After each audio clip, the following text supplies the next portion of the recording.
Our presentation is over U.S. imperialism in Latin America. It is by Gunnar Long, John Tripodi, and Eric Gutierrez.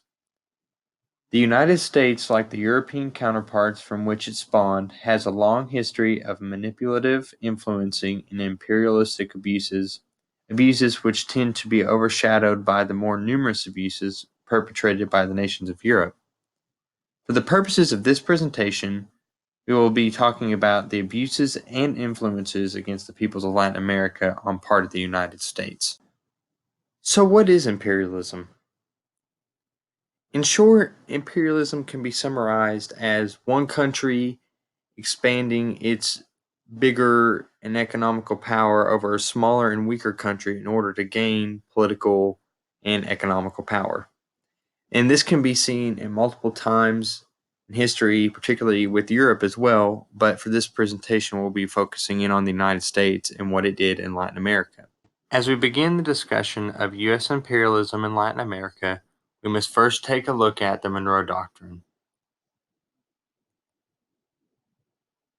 With issuing this doctrine, it forbid any European power from forming any imperialistic ideas or ambitions. It laid the framework for the United States to become the leading superpower in the Western Hemisphere. What this meant for the European countries overseas was that they could no longer settle or colonize any new territory in the Western Hemisphere, particularly in the Caribbean. And if they were willing to go against this new foreign policy, the United States was willing to enforce it through military action. This policy first came about when President James Monroe gave a State of the Union address in 1823. And although it wasn't an official document, it was more or less taken from a section of his speech and made into new foreign policy at the time. Next, we need to look at one of the most crucial components in considering the causes of the U.S. imperialism in South America, and that is the idea of manifest destiny. And this term was first created in 1845 by the man John O'Sullivan. And essentially, what this idea is that Americans have the God-given right to expand westward.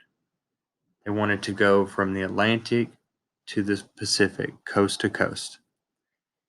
And beginning in the early mid-19th century, many Americans did just that. They would go from east to west, finding what land they could and settle and start farms there. And they would go as far west as they could until they hit the coast on the end of the continent, meeting the Pacific Ocean. And in doing so, it's caused a few problems at the expense of Mexicans and Native Americans. And the Native Americans have relocated multiple times already, but this would further bring to light conflict with Mexicans, which we'll see in major conflicts with Texas and even the country itself. So one of the first steps that the United States made in moving into Latin American territory was with the Adam-Onis Treaty.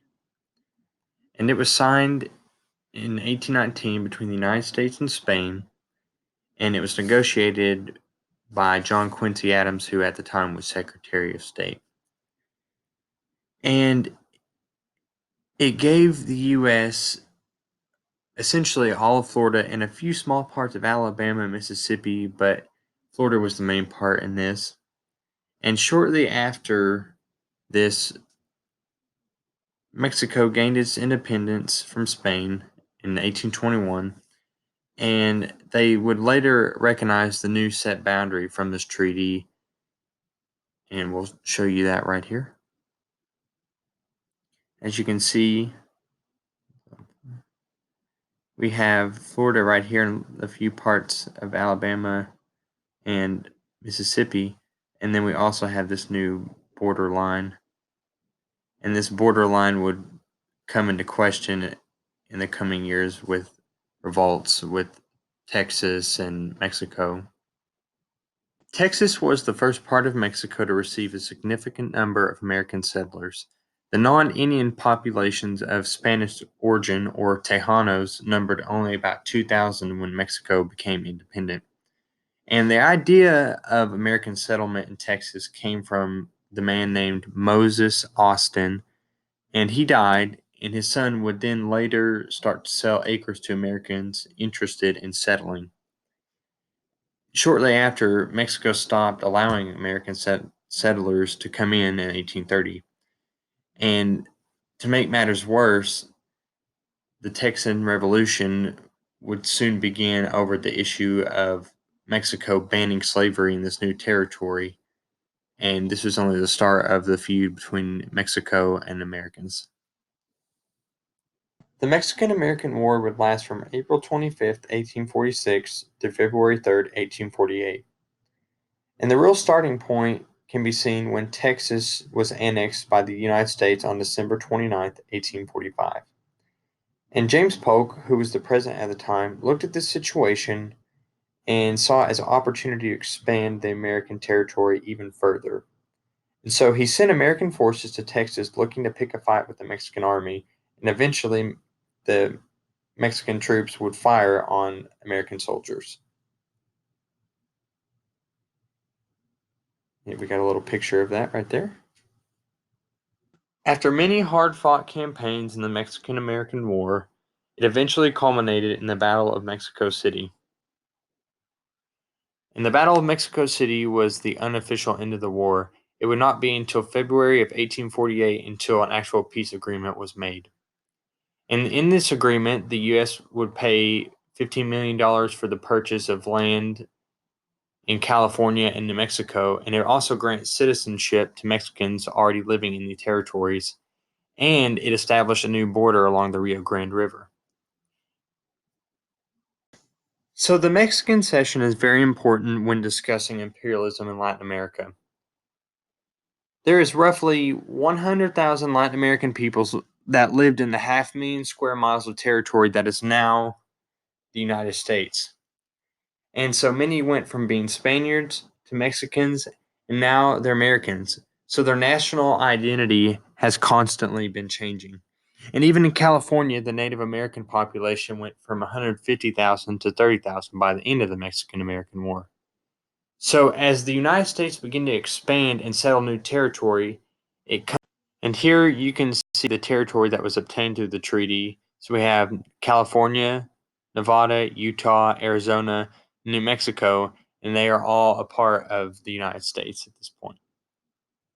Let's take a look at the benefits to the United States from enacting imperialism. So, the most important thing to take away from this is that the United States has gained vast amounts of land, including Florida and essentially everything from Texas all the way to California. And that's a lot of land. And it's important to keep in mind that this territory would have been Spain's and even Mexico's before 1821.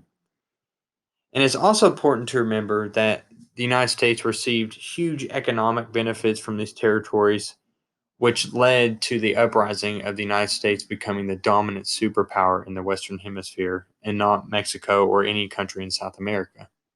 Finally, let's take a look at the consequences to Mexico.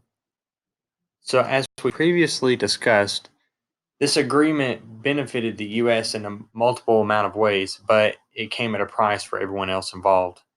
And so, the nature of imperialism embodies this agreement.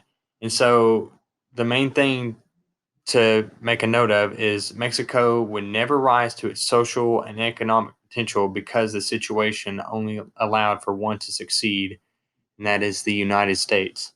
So, after all is said and done, the United States has become a grand superpower in the Western Hemisphere, and this is at the expense and misery of those involved and those around them. Thank you for watching, and I hope you learned something from our presentation. And here's a glance at our works cited pages.